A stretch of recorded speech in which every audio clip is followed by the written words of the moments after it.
Kaya pala ganito ang naging resulta ng kapalaran ko. Kasi alam ng Diyos na kaya ko.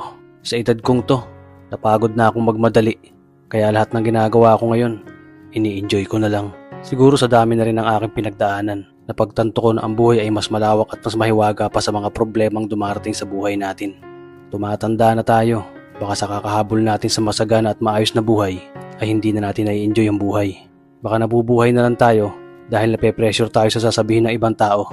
Marami na rin akong mga naging maling desisyon sa buhay, pero lahat yun nagsilbing aral sa akin at natuto ako sa mga pagkakamali ko. May mga taong sobra nating mamahalin at bibigyan ng halaga, pero ibabalik lang sa atin ay kabiguan at matinding trauma. Kaya wag nating lilingunin ng mga taong tulad nila dahil mas payapa kapag hindi ka na interesadong malaman pa kung ano pang balita sa kanila. At wag mong idepende ang sarili mo sa kahit kanino. Tandaan mo, kahit sarili mong anino, iiwan ka din nito kapag madilim na ang paligid mo.